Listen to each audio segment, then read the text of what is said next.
I'm here with Yvonne Pendleton, director of the NASA Ames Lunar Science Institute. So tell us, how's tonight been going so far? Tonight is great. We have had such a perfect night. The weather looks good for launch. We're excited. We have fabulous crowds here at Ames. And all the speakers and the music that we had tonight was just setting the tone for a great launch. So what's been the most challenging? What kind of things kept you up awake all night? Well, I think for me personally, I'm just anxious to make sure that everything goes well for all the people who've worked so hard on this mission. And NASA Ames has had such an important role in the development and the design of the LADEE mission.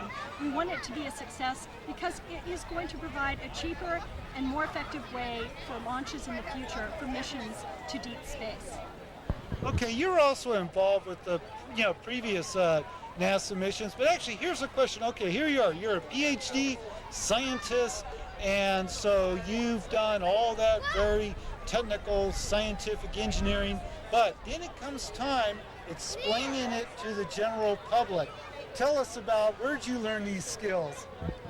Well, thank you for saying I have skills in that way. It's something that's very dear to my heart. I believe if we can't communicate what we do and the new knowledge that we create, then it really doesn't go very far and it's not worth doing.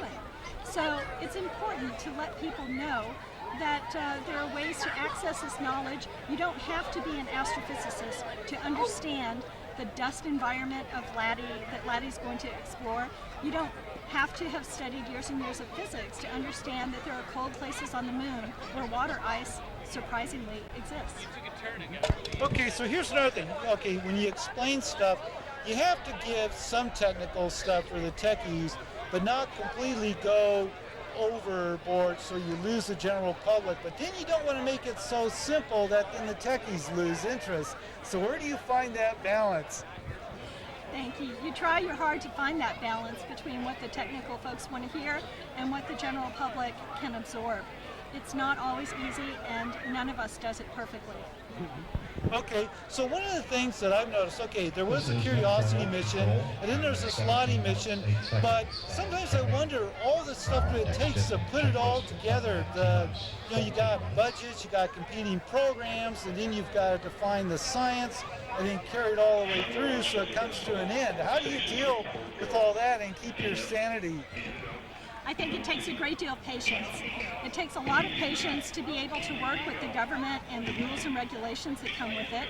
But the goal and the outcome and what you're looking forward to is so worth it that if you can find that patience to do it calmly and make sure that you get to the right answer, not just the answer that you personally want, then the outcome is what is best for everyone.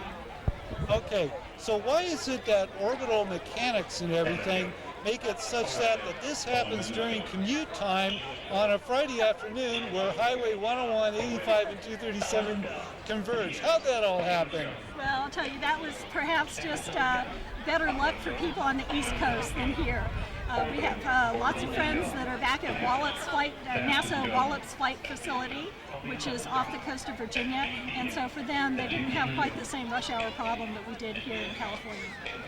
Okay, with Yvonne Pendleton, please pass on my regards because everyone, you can tell, is very excited, so thanks for Ames Research Center providing this resource. Thank you so much. It's the support of everyone like you and everyone out there listening that keeps us going. It really lifts us up. Thank you. Okay, all right, thanks.